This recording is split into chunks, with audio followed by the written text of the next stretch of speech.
Pagi, Shalom. Shalom.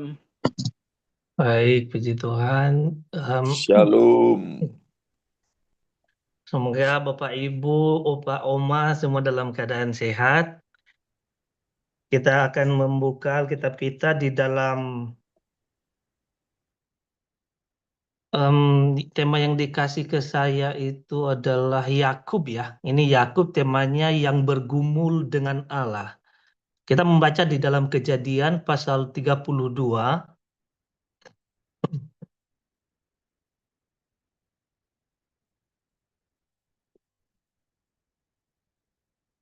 Kejadian pasal 32 ayat 22 sampai 32. Kejadian pasal 32 ayat 22 sampai 32. Saya membacakannya di sini dan Bapak Ibu, Opa, Oma, Om, Tante bisa mengikuti di pembacaannya di Alkitab masing-masing ya.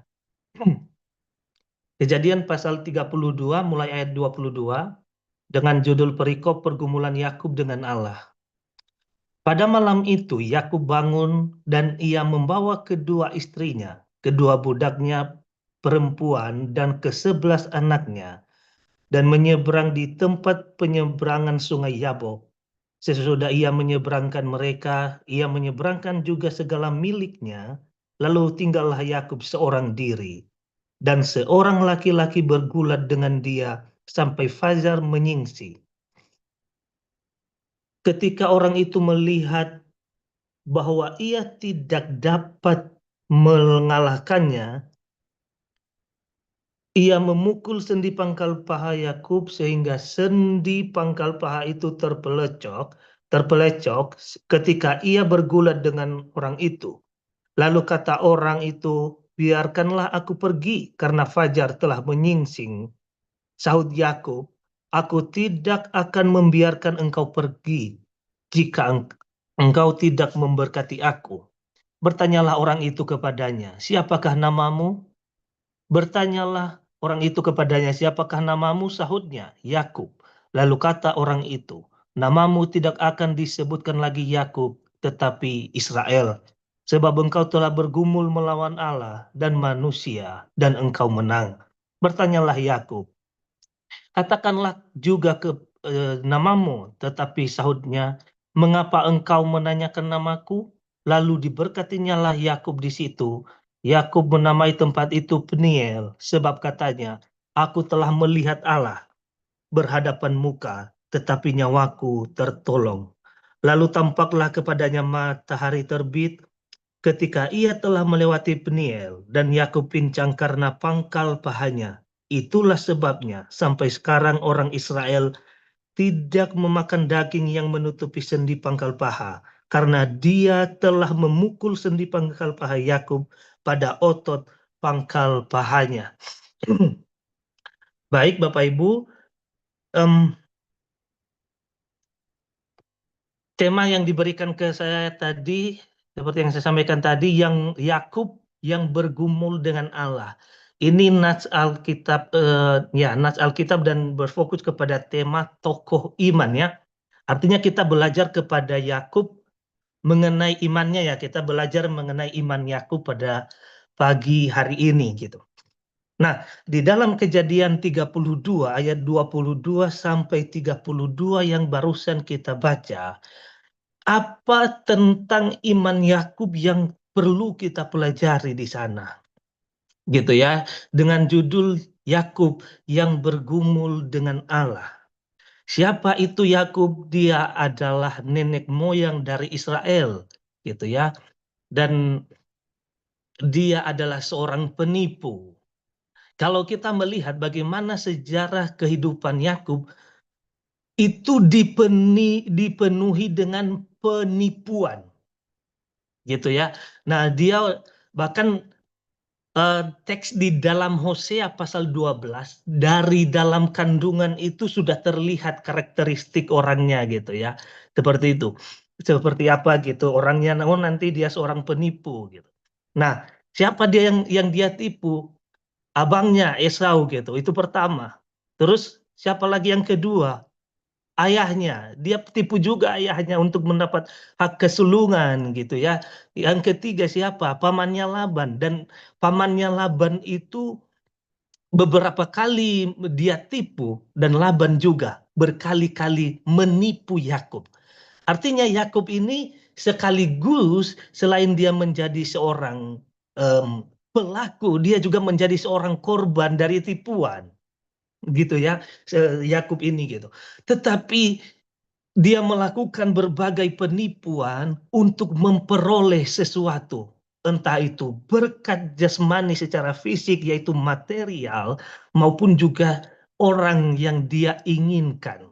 Gitu ya. Seperti itu, misalkan tadi kan berkat ya untuk mendapatkan hak kesulungan daripada abangnya Esau, terus daripada ayahnya, untuk memperoleh istrinya Rahel, ternyata yang didapatkan Lea gitu ya. Terus banyak hal penipuan yang dia lakukan dan tipuan yang dia alami gitu ya.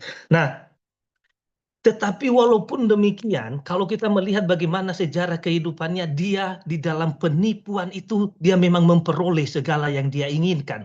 Yakub ini gitu.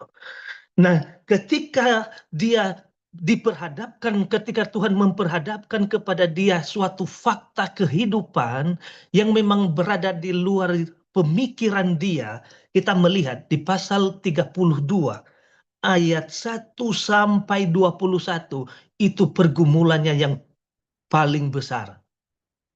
Dia mengalami pergumulan waktu dia menipu abangnya Esau, atau waktu dia menipu ayahnya, ibunya malah melindungi dia.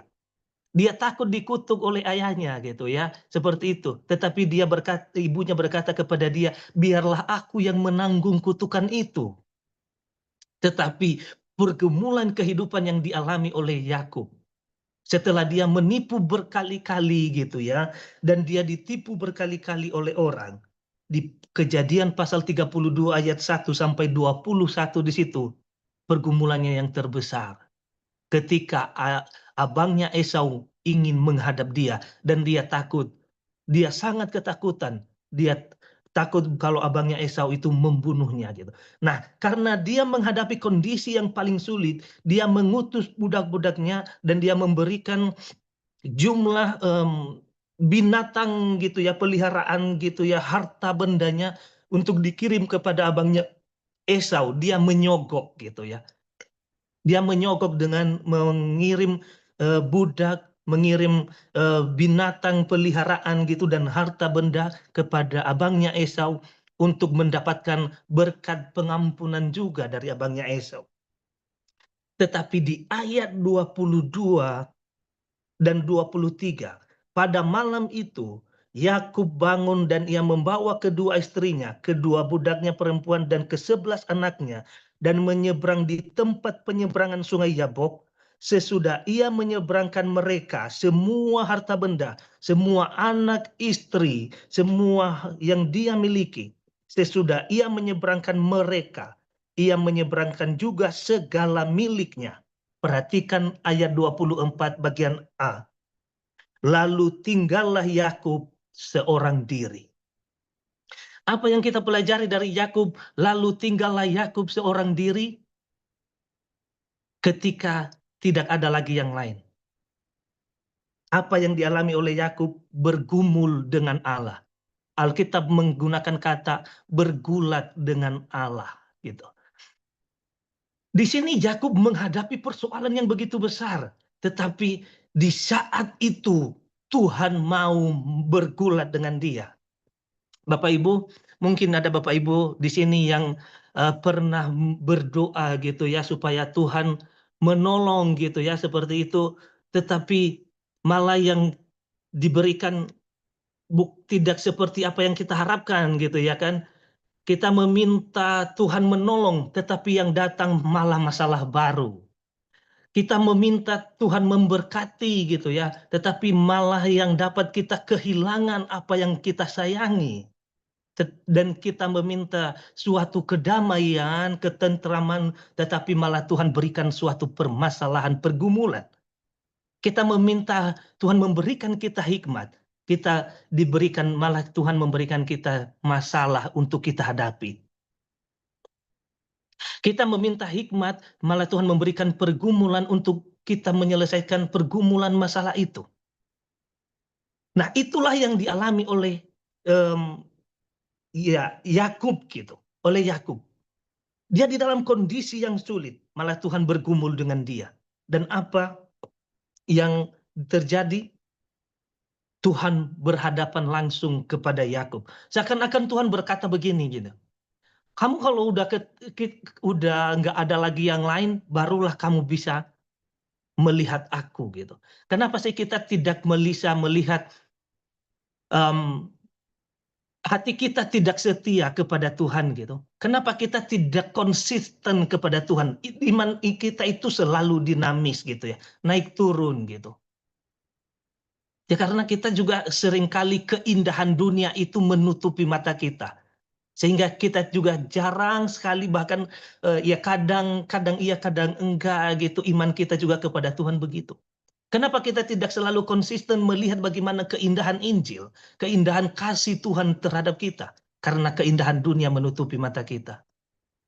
Coba kalau kita kehilangan segala sesuatu seperti Yakub. Dia di dalam kesendiriannya, di dalam ancaman yang begitu besar daripada Esau. Malah dia berjumpa dengan Tuhan, dan Tuhan menjawab pergumulannya, doanya, bukan dengan Tuhan berikan aku kekuatan, Tuhan memberikan kekuatan, malah Tuhan berhadapan langsung dengan Yakub. Tuhan berikan aku hikmat, Tuhan tidak langsung berikan hikmat, malah Tuhan langsung berhadapan dengan Yakub. Saya tidak tahu kondisi kita pada pagi hari ini, Bapak, Ibu, Om, Tante, Opa, dan Oma. Apa yang sedang kita alami? Tapi sekalipun kalau kita meminta sesuatu dari Tuhan, dan Tuhan memberikan jawaban mungkin tidak seperti yang kita harapkan, itulah jawaban dari Tuhan. Doa kita minta A, tetapi yang Tuhan berikan mungkin tidak seperti apa yang kita harapkan. Itulah jawaban dari Tuhan. Dan itu yang terbaik yang Tuhan berikan kepada kita. Bapak Ibu, selanjutnya di ayat itu tadi di ayat 24, lalu tinggallah Yakub seorang diri dan seorang laki-laki bergulat dengan dia sampai fajar menyingsing. Kalau kita melihat ketika Tuhan tidak memberikan apa yang diminta oleh Yakub gitu ya, di dalam kondisi malah Tuhan bergulat dengan dia. Di ayat 25, ketika orang itu melihat bahwa ia tidak dapat mengalahkannya, ia memukul sendi pangkal paha Yakub dan seterusnya. Siapakah orang ini gitu ya? Itu adalah Tuhan, Yahweh sendiri yang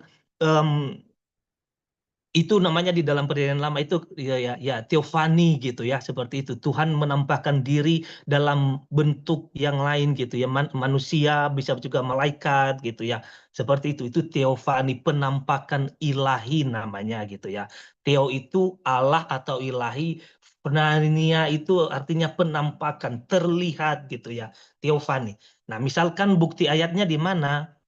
Kan di ayat 20, ayat 30 tadi, 31, 32 ya, itu sudah jelas gitu tertulis nama Tuhan Allah di sana. Tetapi misalkan di dalam Hosea pasal 12 ayat 4, di dalam kandungan ia menipu saudaranya, itu yang saya singgung tadi mengenai Yakub ini. Di dalam kandungan ia menipu saudaranya, dan dalam kegagahannya ia bergumul dengan Allah. Terus dia ayat 5 dari pasal 12 dari kitab Hosea, ia bergumul dengan malaikat dan ia menangis dan memohon belas kasihan kepadanya. Di Betel ia bertemu dengan dia, dan di sanalah dia berfirman. Dia malaikat di situ, malaikat Yahweh ya, Malak Yahweh, yaitu Tuhan sendiri yang nampak dalam bentuk malaikat gitu ya, seperti itu. Dan dia berfirman. Siapa yang berfirman? Ya Tuhan. Gitu. Nah, itulah bukti bahwa yang datang itu kepada Yakub itu adalah Tuhan sendiri gitu ya. Oke.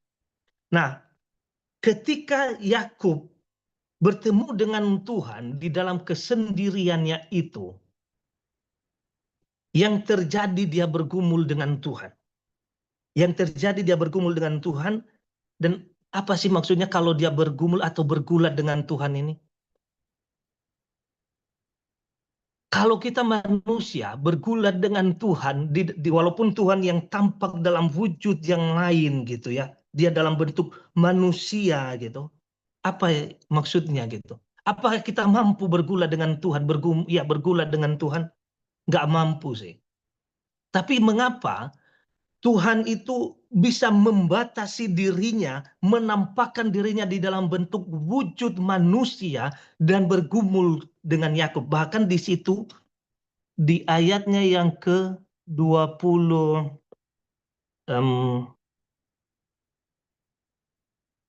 iya ayat 20 ini ya 25. Ketika orang itu melihat bahwa ia tidak dapat mengalahkannya. Tuhan kalah dengan Yakub. Ketika Yakub bergulat dengan Tuhan. Tuhan kalah. Dia mengalah, Tuhan mengalah untuk menghadapi Yakub gitu. Nah, apa maksudnya?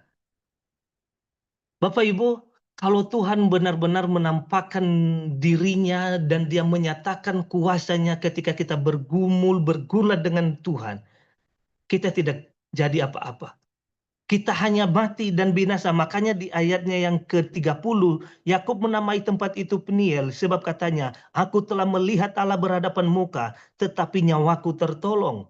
Ini kemurahan Tuhan bagi Yakub. Ya, kamu kalah Yakub, kamu menang Yakub, aku kalah. Tetapi apa yang Tuhan berikan di situ? Tuhan memberikan belas kasihan, pengampunan, kemenangan, dan apalagi berkat bagi Yakub. Makanya di ayat 36, Yakub tidak membiarkan orang itu pergi atau Tuhan pergi sebelum Tuhan memberkati Yakub.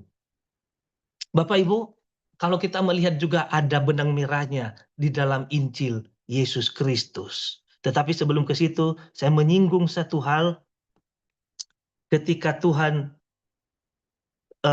ingin pergi, fajar telah menyingsing, Tuhan ingin pergi, dan Yakub berkata, jangan pergi sebelum engkau memberkati aku. Perjumpaan dengan Tuhan, perjumpaan pribadi kita dengan Tuhan itu, pemikiran kita, mindset kita, pandangan kita berubah dari berkat-berkat Tuhan yang selalu kita pandang. Sekarang yang kita pandang adalah Tuhan sendiri. Apa yang dipandang oleh Yakub selama ini? Ya berkat-berkat Tuhan. Dia melakukan segala cara untuk mendapatkan berkat daripada ayahnya, daripada abangnya, daripada pamannya Laban, dan seterusnya. Tetapi setelah dia bergumul dengan Tuhan, setelah dia bergulat dengan Tuhan, pandangannya berubah dari berkat kepada Tuhan sendiri. Jangan pergi sebelum engkau memberkati aku. Seakan-akan apa artinya? Berkat terbesar adalah Tuhan itu sendiri yang datang kepada Yakub. Demikian juga untuk kita. Apapun yang kita miliki, yang kita dapatkan, kita peroleh hari ini berkat Tuhan apapun bentuknya. Keluarga kah? Pekerjaankah, pendidikankah, relasi yang mungkin begitu banyakkah, atau apapun itu. Jauh lebih penting, lebih unggul daripada semuanya itu adalah Tuhan, Sang Pemberi dan Sang berkat terbesar itu sendiri yang kita peroleh. Dan hubungannya terhadap Injil Yesus Kristus. Mengapa saya harus menghubungkan terhadap Injil? Karena konsep Alkitab, konsep pewahyuan di dalam Alkitab, Perjanjian Lama itu adalah bayangan, nubuatan, dan penggenapannya itu adalah Yesus Kristus. Apapun yang kita khotbahkan dalam Perjanjian Lama, itu kita harus berbicara tentang Yesus Kristus. Karena Tuhan Yesus berkata, seluruh Alkitab berbicara tentang aku. Kalau ada pengkhotbah tidak mengkhotbahkan Kejadian pasal 1 tetapi tidak mengkhotbahkan Yesus Kristus, hanya ada dua kemungkinan. Orang itu, Tuhan Yesus bohong karena Yesus berkata, seluruh Alkitab berbicara tentang aku, tetapi orang itu tidak mengkhotbahkan tentang Yesus. Yesus berbohong, atau orang itu yang berbohong tidak mengkhotbahkan tentang Yesus.